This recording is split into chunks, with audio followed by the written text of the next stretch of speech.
Avec son logo reconnaissable entre tous, l'entreprise Sicard a su se faire un nom dans la brioche, mais pas seulement.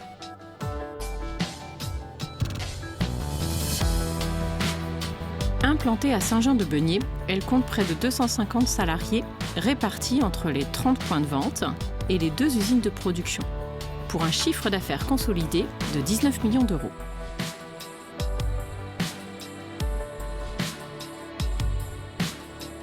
Véronique Sicard, fille du fondateur, a repris l'entreprise depuis 2 ans et s'attache à mettre en valeur des produits vendéens fabriqués à base de pain.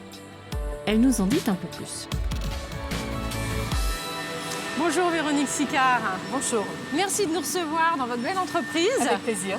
Bon alors, c'est Sicard, la boulangerie Sicard. Enfin, on connaît surtout la brioche Sicard. Brioche Sicard, oui, effectivement. C'est une longue histoire là. Je voyais que vos parents ont à l'origine créé une entreprise, une petite boulangerie en 1967, c'est ça? C'est ça, Saint-Aubin-la-Plaine. Effectivement, tout a commencé à 3 km d'ici.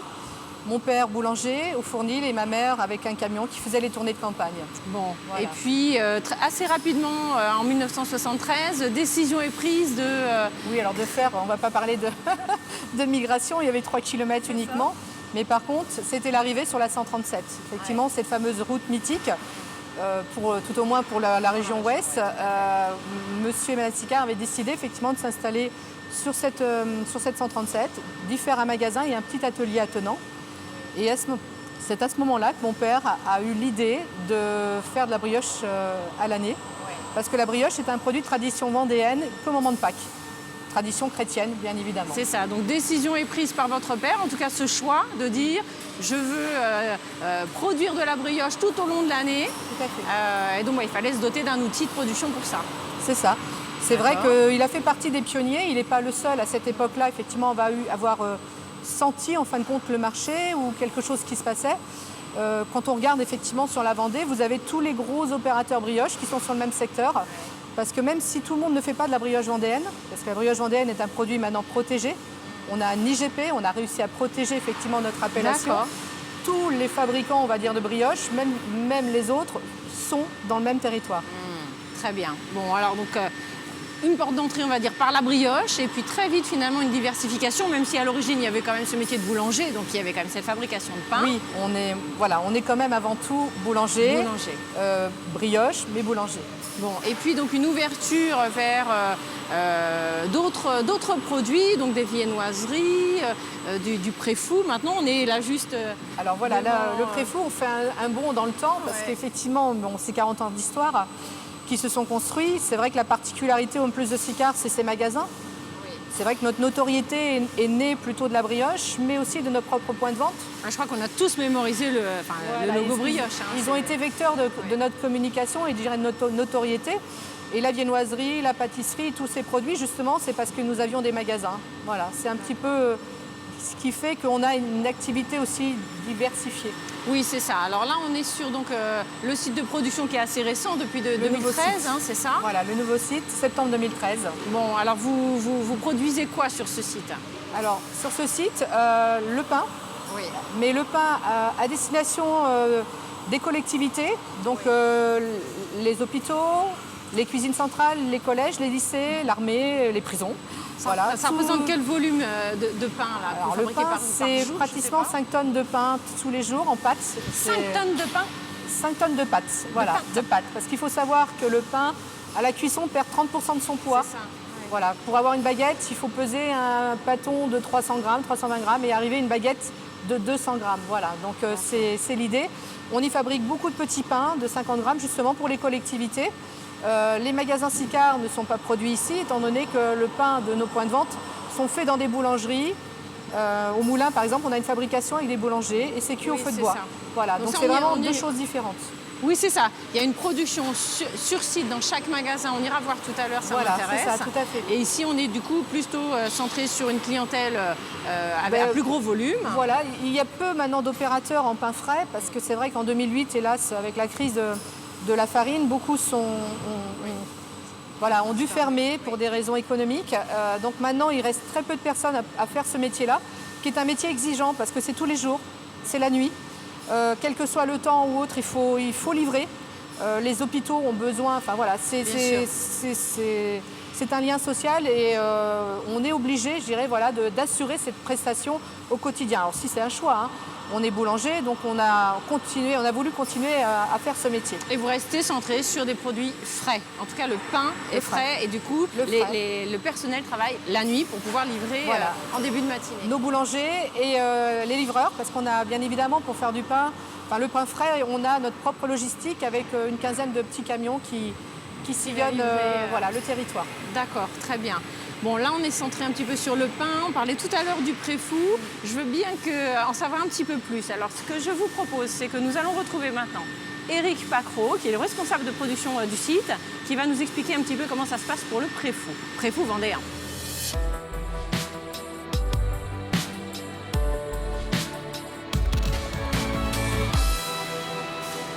Bonjour Monsieur Pacreau. Bonjour. Donc vous êtes le responsable de production du site. Exactement. Et nous sommes ici donc sur l'unité de préfou. Ça sent bon. Ça sent l'ail frais, on va dire. Ça sent l'ail frais. Exactement. Donc vous ne travaillez là aussi qu'avec des produits frais, c'est ça? Voilà, principalement que des produits frais, donc de l'ail frais, du beurre frais, donc des matières un peu nobles, de style jambon de Vendée, du lardon, des rondelles de chèvre, du maroilles. Alors ça représente quel volume là au niveau de la production par jour ou par mois, je ne sais pas? À l'heure actuelle, c'est très variable parce qu'en fait le préfou est relativement saisonnier quand même, mais on tourne à l'année entre 3000 et 10 000 préfous par jour, avec une progression de l'ordre de 30 à 40 %. Ah oui, oui, donc voilà. c'est un enjeu important. Exactement. Alors c'est saisonnier parce qu'on prend plus de préfous l'été? A priori, on doit prendre plus l'apéritif en été qu'en hiver. Tiens donc. Mais bon, il n'y a rien qui empêche de prendre l'apéritif en hiver aussi. Oui, on peut manger du préfou toute l'année. Exactement. Ouf, vous me rassurez. Voilà. Bon, c'est très bien. Et donc, vous avez une production qui est à la fois très manuelle. Hein, il y a encore beaucoup d'opérations manuelles dans ce que j'ai pu voir. Et puis, vous avez aussi une partie un petit peu plus industrielle, puisqu'il faut quand même avoir de l'industrie pour brasser ces volumes. On a créé en fait une ligne semi-automatique, parce qu'il y a forcément des produits où ça va rester manuel pour inclure du jambon de Vendée dans le pain préfou. Pour l'instant, il n'y a pas de machines qui le font. Et en même temps, on a voulu garder l'emploi, donc garder l'humain qu'on avait. Et ensuite, voilà, il y a certains produits... Oui, du coup, on a une approche finalement mixte, semi-industrielle, on pourrait dire, avec quelques opérations manuelles. Il a fallu les industrialiser pour que ça soit un petit peu plus rentable au niveau d'entreprise. Évidemment, très bien. Je vous remercie beaucoup pour ces explications. C'est très intéressant, ça nous met en appétit. Merci beaucoup. Je vous propose maintenant de retrouver Véronique Sicard. Nous allons aller en magasin, voir un petit peu comment ça se passe.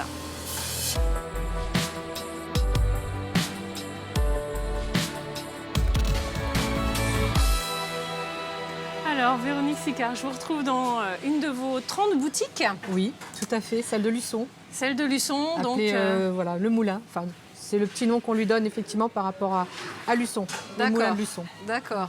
Alors, on est juste derrière un four, donc c'est-à-dire qu'on est complètement, pas à l'opposé, mais en tout cas c'est très différent de ce qu'on vient de voir à l'usine. On est sur un four traditionnel avec un vrai boulanger. Oui. C'est pas du surgelé, c'est pas... Non. C'est ça, hein? Non, effectivement, dans nos magasins, nos boutiques sont des boulangeries à part entière. C'est vrai qu'on ne le revendique pas forcément sur nos enseignes, mais nos pains sont faits par des boulangers tous les jours et dans des fournils. Et c'est souvent cuit. Alors, pas tous les magasins sont équipés de four à bois, mais celui-ci, effectivement, est un four à bois. Donc ça donne une qualité de pain assez particulière, voilà, assez exceptionnelle. D'accord, avec votre recette à vous? Oui, notre recette, notre farine. On a aussi défini nos farines. Et bon, demain, on pense aussi même rentrer dans des démarches très locales de type agréétique, qui effectivement sont des démarches très citoyennes et très très locales.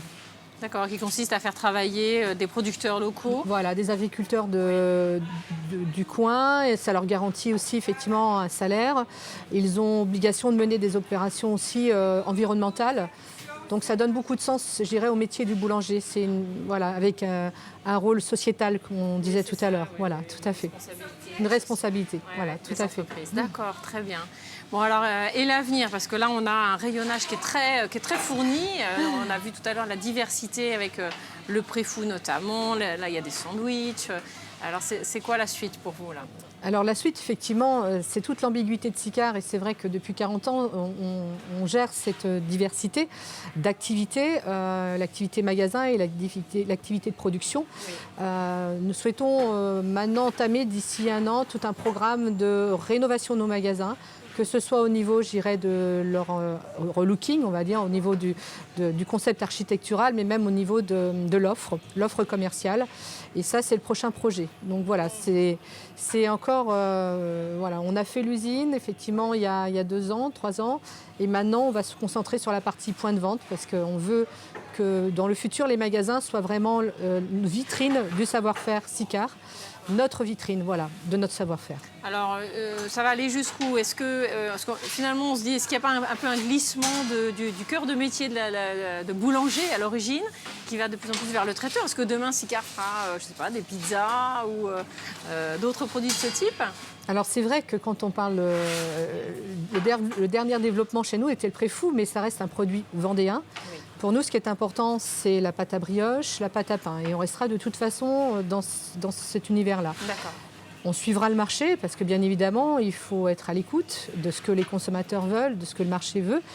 Mais on veut quand même préserver les valeurs de notre métier qui sont avant tout la boulangerie et la brioche. Le préfou, c'est du pain. C'est un produit vendéen et ça, voilà, ça reste dans notre logique, on va dire, quelque part. Ouais, voilà, oui, dans notre bien. logique. C'est même constitutif, identitaire, on a envie de dire. Ah oui, on revendique haut et fort, je dirais, cette identité vendéenne dans nos produits et dans notre savoir-faire. Ça fait partie, je dirais, de notre identité, effectivement, de notre signature. Très bien. Bah, écoutez, je vous remercie en tout cas de votre accueil pour cette belle présentation. Merci beaucoup, en tout cas. Mais je vous en prie. Au revoir. Au revoir.